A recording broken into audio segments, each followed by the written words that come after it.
are back, and I know, Jimmy. You can never wait till I sit down. Well, Jimmy, it's all about the realism, right? It's called bad editing. No, it's called me just always ready to just jump right out of the gate with the enthusiasm and excitement of the Fair Food Frenzy. No, just means you're hungry. Well, that is true, but that's always the case. Always the case. It's a wonder I'm able to stave off being hangry as much as I do. But we're back here to talk to you about the State Fair Food Frenzy bracket. My bracket got destroyed, but I did successfully pick one of the upsets. But to just quickly recap, if you haven't been following along, the Iowa State Fair put out a Sweet 16 bracket here a couple of weeks ago at the start of the NCAA basketball tournament. The bracket was based on sales, food sales last year at the State Fair. They put together this bracket and invited people to log in and make their vote to decide. Win something cool. Yeah, decide who's going to be the Food Fair Frenzy winner. So last week we were down to the Elite Eight. Now we're down to the Final Four. Final Four. Yeah. So let's break it down and look ahead to who we think is going to be the matchup, the final two for the Food Fair Frenzy. So last week when it was in round 2 and being in round 3 now, it was the corn dog against the pickle dog, which the corn dog advanced, and then it was the finisher against the hot beef sundae, which the hot beef sundae advanced. So now it's the corn dog to the hot beef sundae, which Mark a little concerned about that upset there with the finisher. Well, yeah. So I was looking at, of course, if you remember right, I picked the pickle dog over the corn dog, which I knew was a little bit risky, right? The corn dog, the number 1 seed in the bracket,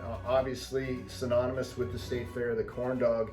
But I don't know. I felt like mixing it up a little bit, and I took a chance that maybe the voters would lean towards the pickle dog. Clearly, I was wrong. I used a little bit of the reverse thought in deciding the finisher and the hot beef sundae, thinking the hot beef sundae definitely a traditional favorite, or it has more tradition than the finisher. I correctly suggested the beef sundae over the finisher.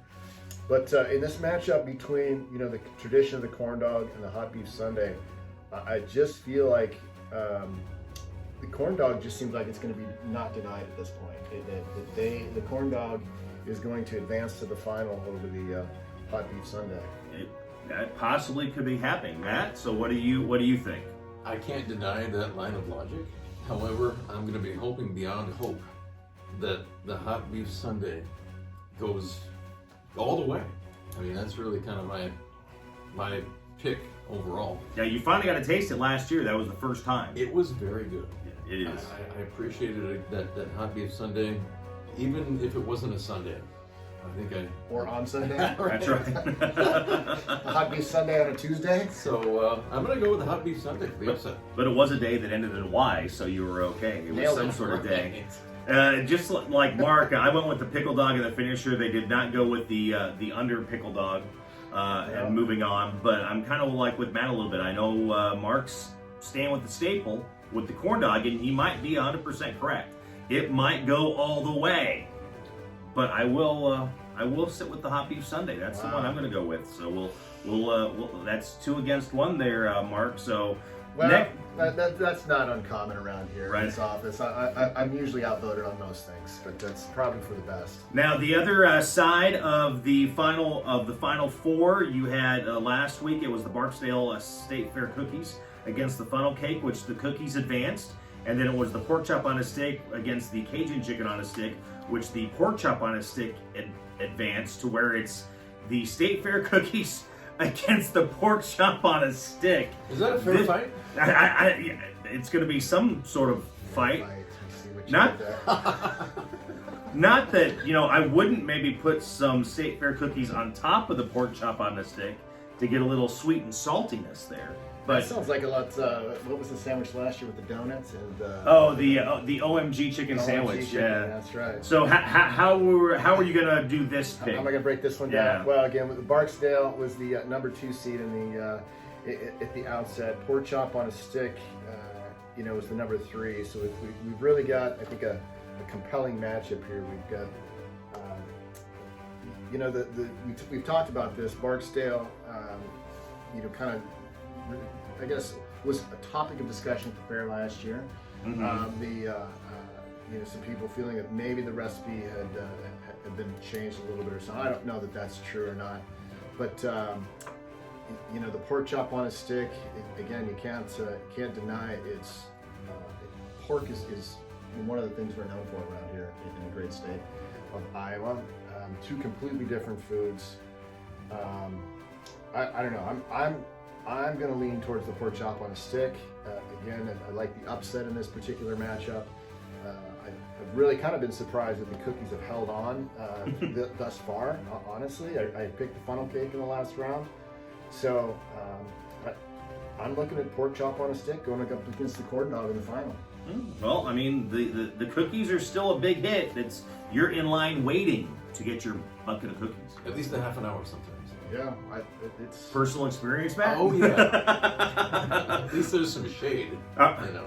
Well, depending on which booth you go to, but Right. yes, some of them there. All right, Matt. What are you taking? I'm gonna have to go with the pork chop on a stick as well. I mean, I appreciate a good cookie, but I also don't always like to get chocolate all over my hands and my mouth, and have to clean it off my kid's mouth. you go with the greasy pork instead. I would go with the greasy pork. It just sits better in my stomach in general, and it's so It's off a nice versatile. romantic glow on your cheeks as you know. It's on a stick, so there's some added versatility. Well, it's, you don't of course, technically the stick is a bone, but you know.